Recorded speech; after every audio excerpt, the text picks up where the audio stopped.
Bismillahirrahmanirrahim. Assalamualaikum warahmatullahi wabarakatuh. Alhamdulillahi rabbil alamin. Wassalatu wassalamu ala afdhalil khalqih. Sayyidina wa maulana Muhammadin wa ala alihi wa sahbihi ajma'in amma ba'd. Bapak-bapak, ibu-ibu, santri semua yang dimuliakan Allah subhanahu wa ta'ala. Kita lanjutkan taklim kita kitab Al-Jurumiyah. Dasar-dasar nahwu untuk pemula.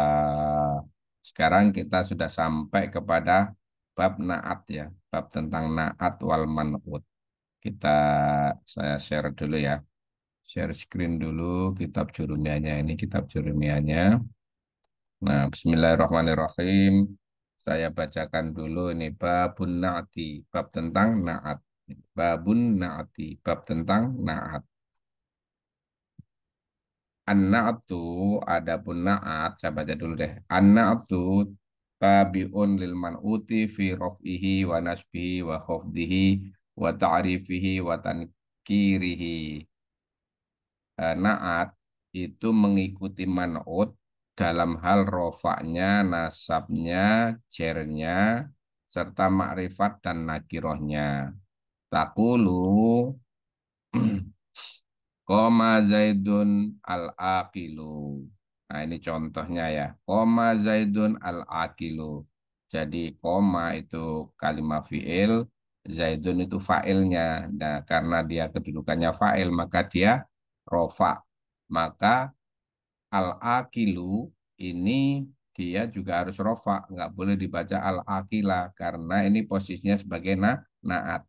Naat ini harus mengikuti man'utnya, mengikuti Zaidun. Zaidunnya rofa, maka naatnya juga harus rofa. Demikian pula di sini tadi disebutkan harus mengikuti juga dalam hal nakiroh dan makrifatnya. Karena dia makrifat, maka Zaidun ini kan spesifik ya. Makrifat itu spesifik.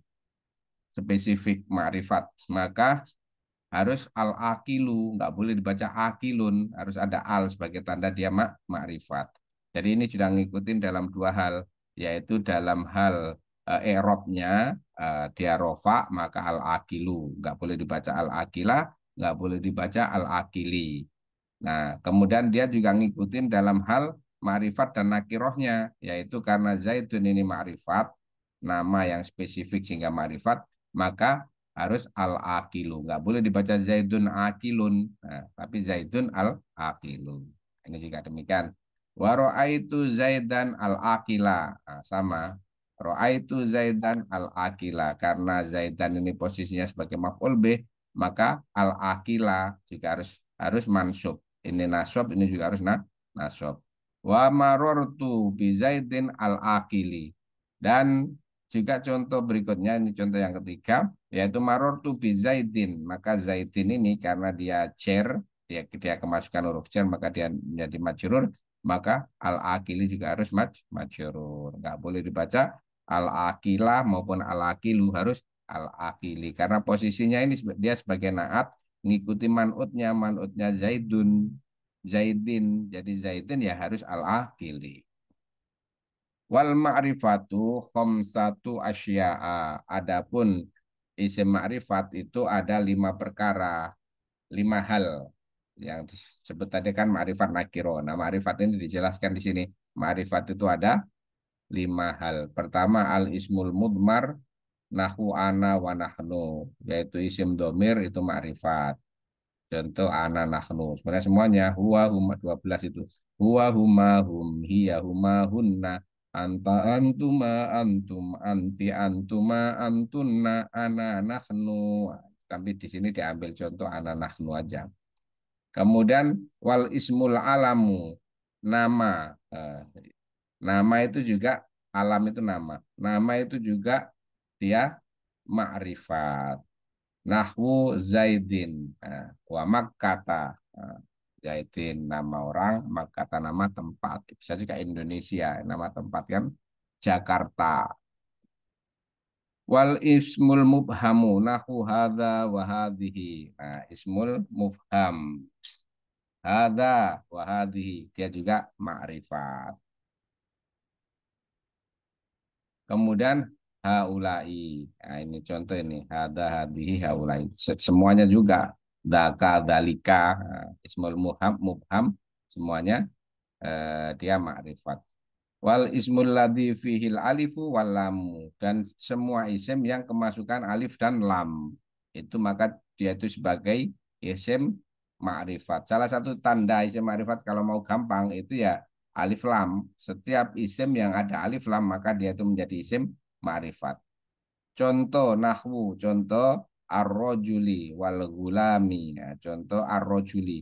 Kalau dia rojulun, gitu kan, maka dia nakiroh. Tapi kalau dikasih ar-rajulu, berarti eh, spesifik makrifat. Al-fulami, al-gulami. Nah, kalau dia gulamun, maka nakiroh. Kalau dia ditambahin al-gulamu, maka dia menjadi makrifat. Jadi alif dan lam itu sebagai tanda makrifat.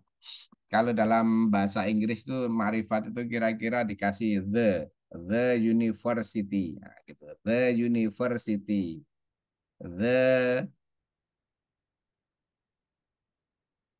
bisa aja University of Indonesia. Berarti itu nakiro. Nakiro itu luas. Kalau the university berarti spesifik. Oh ya, universitas itu yang dimaksud. Gitu. Ini juga gitu. Ar-rajulu itu kan laki-laki. Laki-laki kalau dikasih al berarti spesifik. Laki-laki yang ini, gitu kira-kira gitu. Tapi kalau rojulun itu bisa semua laki-laki masuk di situ. Jelas ya. Jadi semua isim yang di depannya dikasih al itu berarti dia menjadi isim ma'rifat. Wa ma udhifa ila wahidin min hadhil arba'ati. Dan yang ditempelkan sebagai mudhof ilaih atas isim-isim tersebut. Jadi isim ma'rifat itu ada 4 ditambah satu, udah jadinya 5. Paham ya? Saya ulangi lagi, karena tadi bahasannya itu menyentuh ma'rifat dan nakiro, maka di kitab Al-Jurumiyah ini disebutkan ma'rifat itu ada 5, yaitu isim domir, wa huma hum, hiya huma hunna, anta antuma antum, anti antuma antunna, ana nahnu. Kemudian isim alam atau nama Zaidun, Indonesia, Makkah, Madinah dan seterusnya. Ismul mubham ini bahasa apa sih nyebutnya itu, hadza hadhihi hu, kemudian haulai ulaika dan seterusnya itu. Mubham, ismul mubham namanya. Kemudian ismul ladzi fihi alifun wal lamun, dan yang ada alif dan lam, contoh rojulun menjadi ar-rojulu, itu berarti dia rojulun itu nakiro, ar-rojulu itu ma'rifat. Fulanun menjadi al-fulan, gulamun menjadi al-gulamu, serta yang dijadikan mudhof ilaih atas 4 isim tersebut. Nah,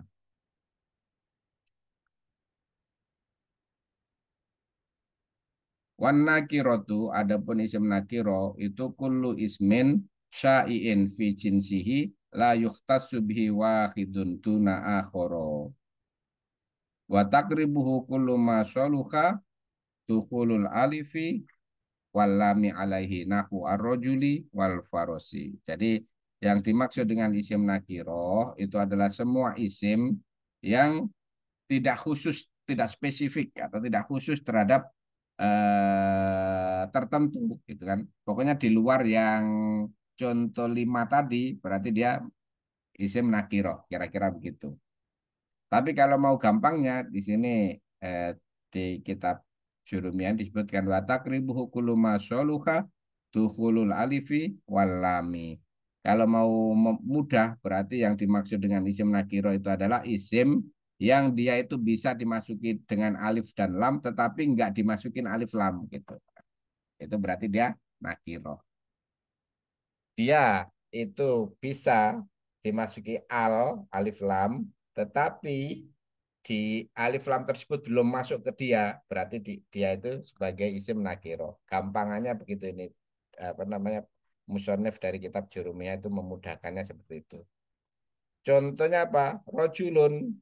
Rojulun itu isim nakiro. Kenapa? Karena bisa dimasuki ar-rojulu. Nah, kan? Farosun itu juga isim nakiro.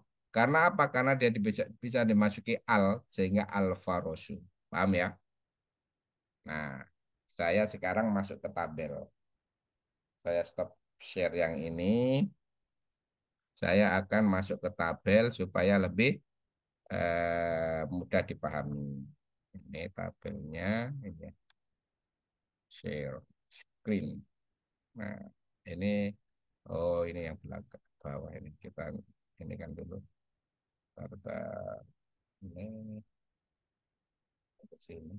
Salah, salah. Oke, saya masuk dulu ke ini yang share screen-nya di sini. Nah, aktual manput saya kita ke sini. Ah, ini kaidah naat dan manut. Naat itu sifat, manut itu yang disifati. Harus sama jenisnya. Ini ada empat. Saya kira ini dari sini lebih lebih clear ya di tabel ini ya. Dari sama jenisnya. Misalnya dia satunya mudakar, ya harus tetap mudakar. Kalau manutnya mudakar, naatnya juga harus mudakar. Manutnya mu'annas, naatnya juga harus mu'annas. Kemudian bilangannya contoh, langsung saya bacakan contohnya ya. Contoh, Zaidun tolibun mahirun. Nah, Zaidun tolibun mahirun. Ini mubtada khobar kan? Zaidun mubtada, tolibun khobar. Maka dia posisinya itu rofa. Maka mahirun ini sebagai naatnya tolibun. Manutnya tolibun, naatnya mahirun. Maka mahirun nggak boleh dibaca mahiron, nggak boleh dibaca mahirin. Harus dibaca mahirun. Karena apa? Karena dia menjadi naat atas tolibun. Nah, tolibun itu kedudukannya sebagai khobar. Rofa. Paham ya? Kemudian jumlahnya satu. Nah, ini kan jumlahnya dari sisi bilangan juga harus sama. Dari sisi ma'rifat nakirohnya juga harus sama. Dari sisi i'robnya juga harus sama. Jenisnya juga harus sama. Mudakar ya mudakar, tolibun mudakar, mahirun juga harus mudakar. Kemudian Fatimatun, tolibatun, mahirotun. Nah, ini mu'anas, mu'anas semua. Mu'anas semuanya. Mubtada'nya mu'anas, khobarnya mu'anas. Khobarnya ini menjadi man'ut, tolibatun, maka mahirotun juga harus mu'anas bentuknya. Yang kedua, sama bilangannya, al-muslimu, al-mu'minu, so'imun. Nah, karena ini mufrad semuanya, maka harus mufrad. Al-mu'minu ini man'utnya, so'imun itu juga harus mufrad. Kemudian musanna, tasniyah. Jadi al muslimani, al mukminani, so imani juga gitu. Ini karena dua mukminani maka harus so imani. Nggak boleh mukminani so imun seperti ini nggak boleh. Nah, jadi harus sejajar. Al muslimuna, al mukminuna, so imuna. Ini jamak maka jamak semua, ya kan? Jamak semuanya. Nggak boleh al muslimuna, al mukminuna, so imun nggak boleh atau so imani nggak boleh harus so imuna dalam hal bilangannya. Yang ketiga dia juga harus kaidahnya ini ya harus sama dari sisi ma'rifat dan nakirohnya. Hada rojulun tawilun. Nah ini nakiro semuanya. Kalau hada hamidun at-tawilu, gitu. Kalau manutnya itu nakiro harus nakiro semua. Rojulun ya tawilun. Kalau hamidun ya atau wilu. Paham ya? Jadi yang ma'rifat ya ma'rifat, yang ini nakiro ya nakiro. Kemudian yang keempat harus sama dari sisi i'rabnya. Ja'a mahmudun an-nasyitun. Nah, ini mahmudun harus an-nasyitun, nggak boleh an-nasyiton, nggak boleh an-nasyitin. Ra'aitu Muhammadan an-nasyito. Muhammadan ya an-nasyito sama-sama nasab. Marortu bizaidin an-nasyiti ya sama-sama majrur share dua-duanya ya. Oke, paham ya? Jadi kaidah dari naat dan man'ut itu demikian. Kalau ini dihafalin dan ini nggak susah karena dia hanya menyelaraskan aja antara yang sifat dan yang disifati itu harus selaras. Demikian jadi ini mudah dipahami ya harusnya ya. Karena naat itu sifat, man'ut itu yang disifati. Naat dan man'ut itu harus naat itu harus mengikuti man'utnya dalam semua hal. Dalam hal ini tadi jenisnya apakah dia muannas ataukah mudzakkar. Kemudian bilangannya apakah dia mufrad satu, musanna dua orang, satu orang, dua orang, jamak banyak orang di atas tiga, tiga di atas tiga dan di atasnya empat, lima dan seterusnya. Kemudian dari sisi makrifat dan nikah nakirohnya, kalau manutnya makrifat ya harus ikut makrifat. Kalau manutnya nakiroh yang harus ikut nakiroh. Kemudian dari sisi i'rabnya, apakah dia marfu, mansub, majrur. Kalau man'utnya itu marfu, naatnya juga harus ikut marfu, rofa. Kalau man'utnya itu mansub, nasob, maka juga naatnya juga harus ikut nasob. Kalau man'utnya itu cer, maka naatnya juga harus ikut cer. Jadi ngikutin. Naat itu benar-benar menjelaskan man'utnya. Naat itu sifat, sifat itu menjelaskan yang disifati. Nah, karena dia menjelaskan, maka dalam bahasa Arab strukturnya itu harus mengikuti kaidahnya itu seperti itu. Ya, semoga bisa dipahami. Saya cukupkan untuk pertemuan hari ini. Subhanallah wa bihamdihi, subhanakallahumma wa bihamdika, asyhadu an la ilaha illa anta, astaghfiruka wa atubu ilaik. Wassalamualaikum warahmatullahi wabarakatuh.